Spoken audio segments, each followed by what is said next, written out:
Hi,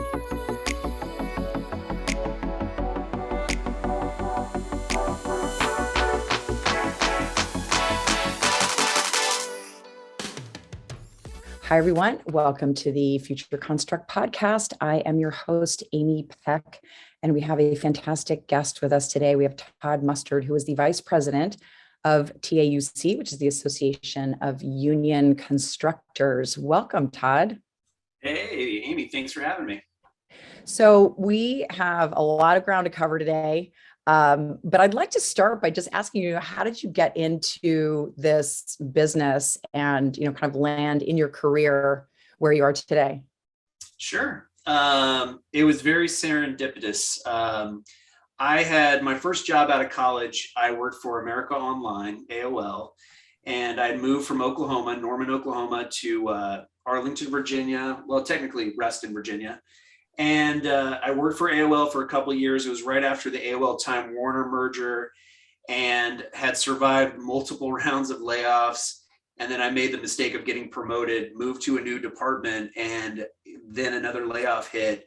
And it was one of these first in, first out situations. So I found myself like being very angry at corporate America. And so I wanted to find something else and different. So I actually did the temp agency thing for a little bit and landed at this association. They quickly realized that I had a decent work ethic and that I could put a couple words together writing wise, and they hired me as their communications person. And so this was in summer of 2002. I got fully hired on January 1, 2003, and for whatever reason, I've been there ever since. So 18 years later, which is a lifetime, it seems like. But the role and responsibilities have changed pretty dramatically over those 18 years. I've held 4 or 5 different positions. And now I've finally kind of settled in where my kind of main buckets, although with an association, you wear a lot of hats. But my primary focus is on innovation and technology and government affairs, although I still have my hands in a lot of other different pots as well. That is a very long temp gig. Yeah, exactly. It was a very long temporary employment. Yeah. And then so, moving from communications, it seems like now you really have your finger on the pulse of innovation as well, and are really looking at addressing some of the challenges that are kind of coming through in the industry, and then how technology can solve. I'd love to hear, some of the initiatives that you're working on directly or indirectly, and what you're seeing out there in terms of, a great use of technology in this realm. Sure. And it might be just a little helpful to give the listeners a little bit of background on who the Association of Union Constructors is. We're based in Arlington, Virginia. We have 1,800 plus contractors that are members of ours. But what's unique about us is that they all employ union labor, and therefore we have like incredible relationships with 14 different international unions. So I say that just as a background. So when we do anything, we try to do things in what we call a tripartite way, meaning it's not only the contractors that are participants, but also the owner clients and the trades. And we feel like if those 3 are all at the table, then we're working in this collaborative way that will benefit the industry. And so back in 2017, we started kind of positioning ourselves where we realized and knew that innovation tech was going to be a much bigger thing for our industry than probably what we were willing to maybe admit at the time. And I have a sort of I naturally enjoy and like technology. So I kind of gravitated towards that. In 2017, we decided to hold our first industrial grade innovation conference and expo. Technically, it was in 2018. And we did it in Dearborn, Michigan. We invited the contractors, the owner clients, and the trades all to participate. And we tied it in with the fact that Henry Ford's museum is across the street, and obviously, he had a huge impact on technology, as we all know. And since then, that kind of spearheaded this initiative to where we created our first innovation technology committee in 19. And the committee now has been active for the last 2 years in some trying times, but we have a lot of large GCs, but also small subcontractors that are all participating in the association. They all come with different perspectives. And in terms of like what we're working on as a committee, a couple of the bigger things right now, one of the cool things we did actually back in 2019 was we went to Microsoft and we went and checked out the HoloLens R&D facility. And we're blown away with the fact that they, at the time, had spent, I think, $300 billion on virtual reality and augmented reality with their HoloLens. Literally, I think the churn was $50 billion a year over 6 years, which was amazing and blew our minds. But that gave us sort of an insight and perspective into what was like the art of the possible. Oh. And so now we are also kind of leveraging relationships using the association to basically actually go back to the large corporations like AT&T, Verizon, and T-Mobile and others to try to help connect the job site. So job site connectivity is one of our kind of big initiatives that we're working on right now. And there's, ultimately, we know there's an amazing amount of technology out there that could be used on construction sites, but unfortunately can't until we have broadband capacity, right?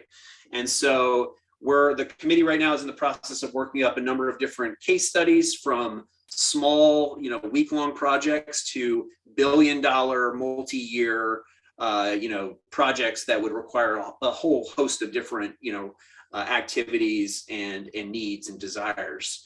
But so that's one of the things we're working on. The second is it's a play off of the fact that we had in our last IGI, we had this new company called Equipment Share there. And one of the things they're working on, it's sort of, the way I would describe it is sort of like a, Toro. Have you heard of Toro? Yeah. Where you can rent somebody else's car when you land at the airport, right? Yeah. Well, this is like a Toro for construction heavy equipment.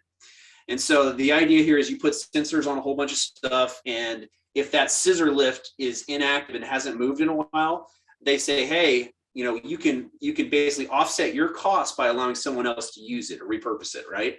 And so because of that conversation, we're now looking at tool tracking and management systems, because we think there's a huge opportunity to create efficiencies for a number of our contractors through the use of that technology. That's amazing. So you guys are really acting as kind of Switzerland, and I loved that idea that you kind of sit in the middle and you're making sure that you're servicing, all the stakeholders, because that's where the challenges come in, right? If we're just dealing with owners and they sort of insist to the contractors and even the subs on a particular technology, it's a lot harder to get them to evolve than when they're all at the table to begin with. So I think that's really exciting news. And, connectivity is a challenge, really on any job site, especially remote job sites. But you mentioned HoloLens. There's another great technology out there called Magic Leap. They're really the only two on the market that can kind of do the sort of true mixed reality. And so, we talked a little bit, before we started here today on really how do we kind of bridge the knowledge gap. And, you have been front and center, you've been experiencing, a few solutions to that. So I'd love to talk a little bit about that and where you see some of the innovations coming on that side. Yeah, absolutely. Labor supply in general has been a huge concern of ours and the industries for, as long as I've been at the association, to be completely honest. And so identifying ways to not only recruit and retain people into the industry, that's a big deal, but also extend the lives and the lifespan and careers of individuals that are hitting an age where they may not think construction is no longer a career opportunity for them. So the HoloLens and the other, I'm sorry, what was the name of the one you mentioned? Oh, Magic Leap. Yeah. Magic Leap. Yeah. We actually also had a RealWear speak That's a a great while device. ago, which I know they're no longer. Yep. Yeah. And so using that technology to allow individuals with incredible expertise to provide insight and input to maybe younger people or people that are less experienced seems like an unbelievable opportunity. But we've also had some pilot projects using technology called Deep How, which allows an individual to take a video of someone completing a project or task that is an expert at it, and as it records the information, it tags the language to allow someone else to come in later and do a search and identify all the videos that pertain to said search. And so it's they're using AI to figure out a way to make it easier for people to consume interesting things that they need to know and see prior to doing XYZ job, which I think is a great example of kind of, you're right, bridging that knowledge gap, if you will. Yeah. Yeah. So we're going to take a little break here and hear from our sponsors, but we will be back momentarily with Todd Mustard.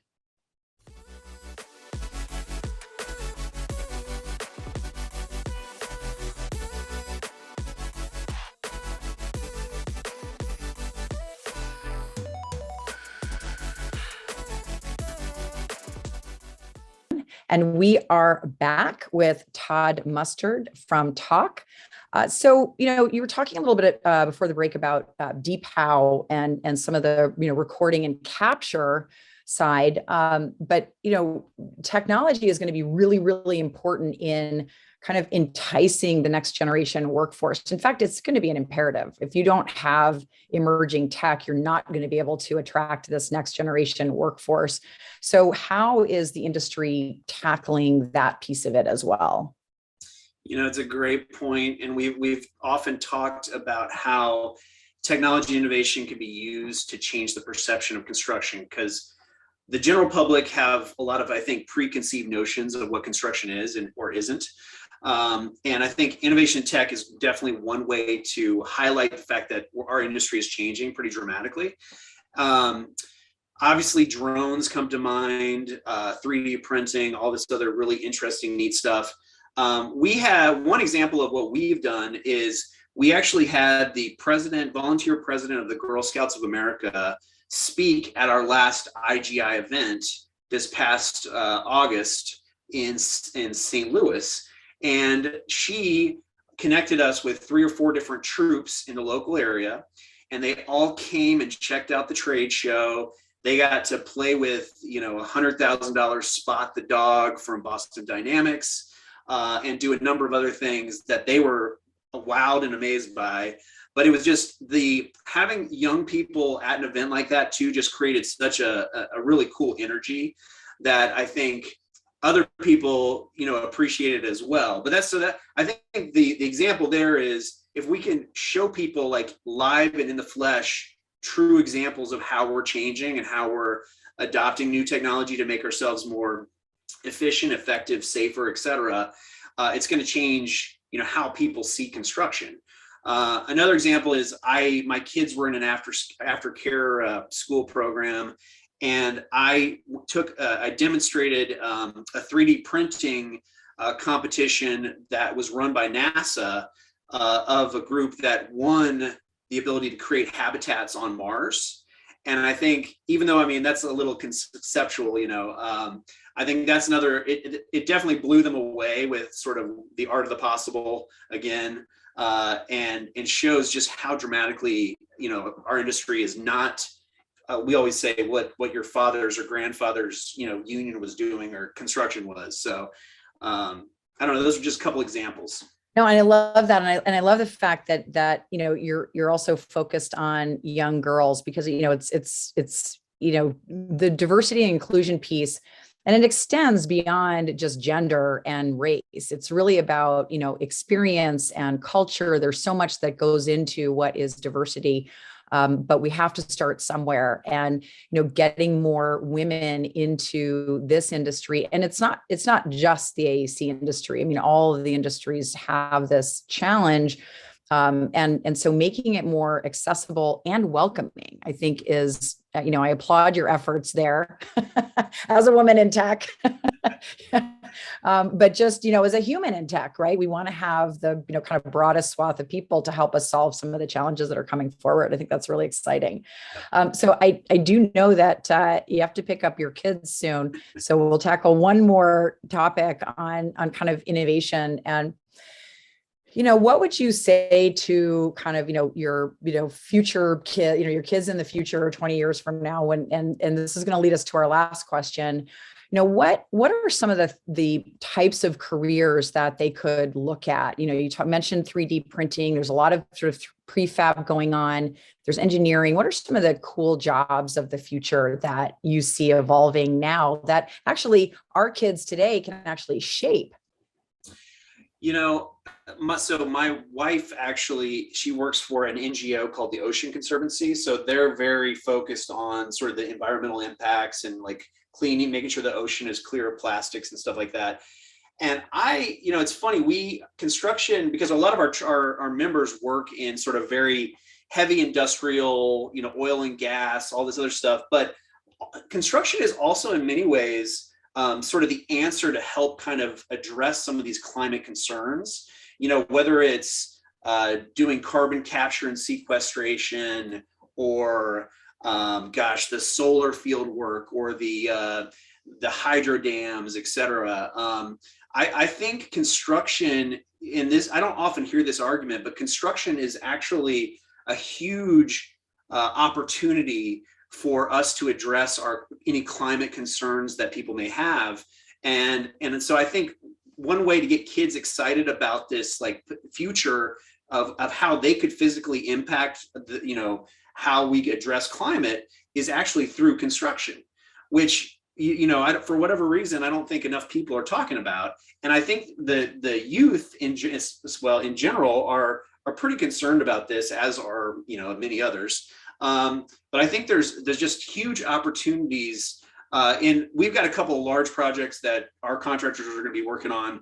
GM and Ford are both doing these massive electro vehicle plants where they're creating the batteries, and they're building them in the United States, in Tennessee, in Ohio, and other places.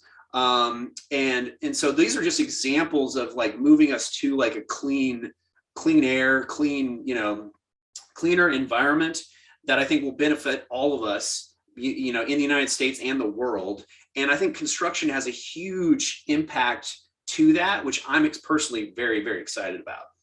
No, I'm happy to hear that. And I agree with you wholeheartedly. I think that, that next generation workforce, in the way that, maybe as we grew up, just weren't thinking about it. It is top of mind and an absolute priority, certainly for millennials, Gen Z behind them, and Gen Alpha behind them. Like, they want to, and they actually have to solve these problems. So I'm very happy to hear that it's top of mind for TAUC and for your work as well. So that brings us to our last question that I ask everyone, which is, if you could project yourself 20, 25 years into the future, you could bring with you any, product or service that would just make you personally happy or make your life better in some way. What would it be, and what would it do? All right, this is a tough one, and I of course did not do like a lot of research in preparation for this, but I went to the U.S. Chamber, and the Speakers Bureau in D.C. would often host these luncheons where they'd bring in expert speakers that would talk about a book. And one of the ones that I saw was it was called "The Next Big Thing is Going to Be Really, Really Small," and it was all about nanotechnology. And I think nanotech, they would talk about like this, building an elevator to space, right? So that we wouldn't have to waste jet fuel or whatever. And so I think nanotech would be the thing I would be most interested in seeing 25 years from now. Not only what it can do for us, from a building perspective, but also like from a healthcare, like just this, I'm imagining Dennis Quaid in that ridiculous movie back in the 80s where he becomes miniaturized and like goes inside somebody's body.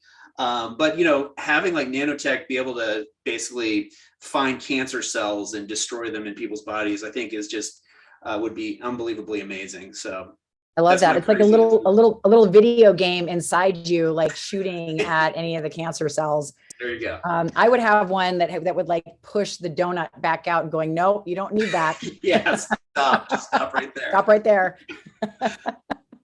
Well, it's been absolutely fantastic speaking with you, Todd. Thank you so much. I'm really excited about all your work. And thank you so much for joining us today. Amy, thank you for having me. I really appreciate it.